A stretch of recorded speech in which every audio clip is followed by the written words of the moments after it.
The first join operator that I want to talk about is the nested loops operator.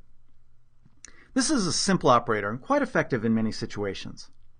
The way it works is that SQL Server uses one stream for an outer loop and usually uses the stream with fewer rows. For each row in this outer loop, SQL Server seeks matching rows in the second inner stream. Keep in mind that this is a join operator, so I need two streams.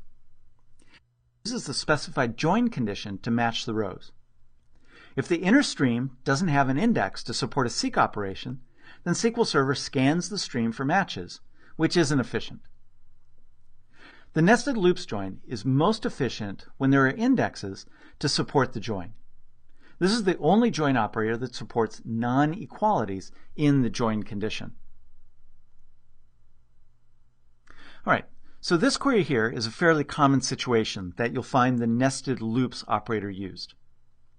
So this is going to grab information from the sales order header table within the AdventureWorks 2012 database, join on the sales order detail, and filter for a particular sales order ID.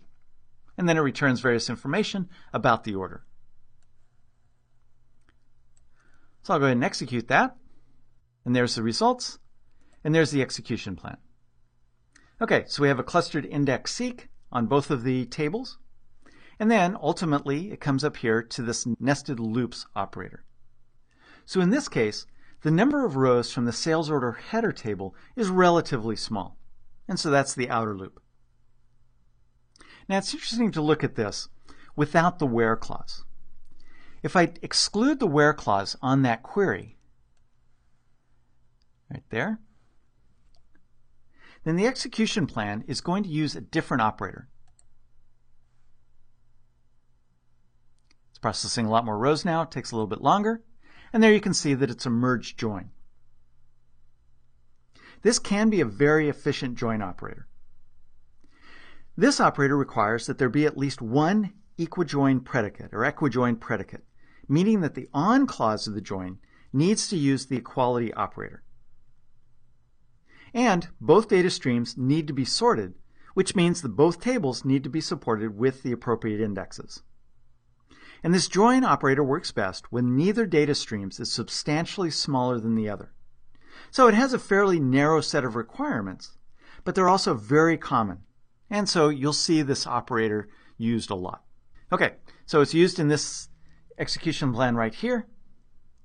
And the way the merge join works is that it uses an iterative process to join the data streams. It scans each input only once, which is part of where it gets the efficiency. It starts by getting the first rows in each stream, and then checks the join predicate in order to determine if the rows match. If they do match, they're added to the operator's output stream. Then it reads from the other stream until the two streams match, and then alternates back and forth, adding output rows as they match. So that's why it's required that the inputs to the merge join are sorted. So it's relying on that characteristic of the data streams. All right, so this is actually my sample for the merge join, but it's just the same query without the where clause.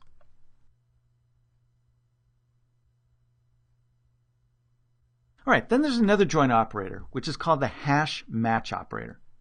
This operator is usually a good choice when neither of the data input streams has an appropriate index and the query uses an equijoin predicate. So as the name implies, hash match, the operator uses a hash table internally. It uses a hash function to split the smaller of the two input streams into buckets of approximately equal size. Once that hash table is built and in memory, SQL Server uses the same hash function on rows from the other data stream and checks to see which bucket each row fits into. Then it scans all rows from the bucket to find matches. This all sounds rather convoluted, but this join operator can be quite efficient. The efficiency comes from SQL Server's ability to split the hash match inner join work into multiple threads, which makes the operation very scalable. Okay, so let's take a look at this. First thing I need to do is drop the clustered index on that details table. So I'll execute that. And then I'm going to create a second heap of the sales order header table.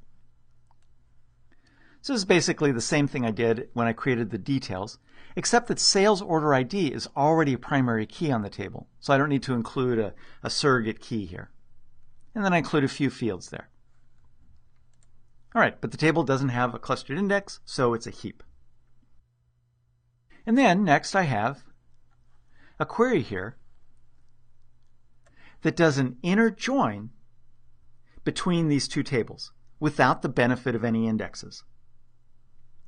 So I'll execute this, and there's the results. And notice, in fact, that the execution plan tab doesn't appear until I get all the results back. And again, it's 121,317 rows. And there's the execution plan. Okay, so as I predicted, it uses the hash match join operator. And here's the execution plan, and as predicted, it uses a hash match with an inner join. Now, notice too this message up here, this missing index. Create non-clustered index, name of missing index, and so forth. All right, a little bit long there, I can't see it all, but I can right-click on it and look at missing index details. And there you can see the full message in a new query editor window. The message indicates that the query processor found that if you add a non-clustered index to the details table, you could get an enormous performance benefit. And it even provides this transact SQL code here in order to create the index. The only thing it's missing is you need to give it a name. Okay, so I'll close that, come back over to my sample file, and I've already copied over that code and given it a name. So I'll go ahead and execute that.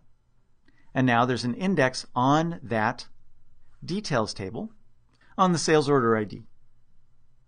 All right, and I'll run this previous query one more time.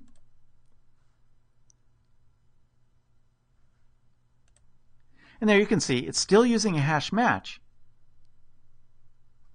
but now it's able to use an index scan on that details table. And this turns out to be a much more efficient query. It's still using a table scan of the orders table, but without a where clause. A table scan is about the best to be expected for that table. And so in this case, there's no recommendation up here for another index. So the various join operators that you'll find in execution plans cover a wide variety of scenarios based on the input data retrieved from the two data flow branches. This is one of the biggest ways that you can enhance query performance, because joining data can be a big performance drain in certain conditions. This is another area where execution plan analysis can help you find bottlenecks in query execution. Okay, now there's a couple other operators, 3 other operators that I want to talk about that you'll encounter fairly often. So I'll close the bottom window there. And the first one is the sort operator. The issue here is that some operators require sorted data as input. And if the data isn't sorted, it can be using the sort operator. This operator is also needed if the query has an order by clause, but there's no index on the sort fields. The big problem with this operator is that sorting data using this operator can be quite expensive. So you should strive for execution plans that need to use it on small data inputs only. Otherwise, query performance will tank badly. Okay, so here's another query. This reads data from the details heap and returns the results sorted by unit price. There's no index that supports sorting by unit price, so the execution plan has to use the sort operator. So I'll go ahead and select that and execute it. And there's the plan, and we have that sort operator. And what's somewhat appalling here is that it uses 93% of the overall cost of this execution plan, a big red flag. Now what's kind of interesting about this query is that if you run this on a machine that has multiple processors, SQL Server is able to use parallelism in order to execute the query. This current machine I'm running it on only has a single processor, so that's not possible. So if you ever see an execution plan that has a little yellow icon, kind of like that exclamation mark right there on the sort, but has two horizontal arrows pointing to the left, it means that SQL Server is splitting the tasks up into parallel threads. And then there would also be a parallelism operator here that brings all of the threads back together. Okay, so that's an example of how running a query on different machines, different configurations, can produce different execution plans. But what's interesting here, though, in this particular execution plan, is that little yellow exclamation point. So if I hover over this, notice that towards the bottom of the information window, there's a warning. And it says, operator used tempdb to spill data during execution with spill level 1. So this is a big problem because this means that in order to sort the data, there was so much data and the rows are so big, probably it couldn't do it all in memory, and so it had to temporarily store information within tempdb. So that's definitely a problem. You'd really want to avoid using the sort operator in this case.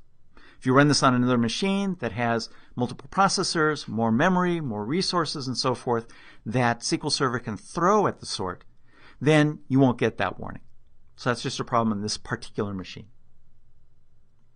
Okay, so that's the sort operator.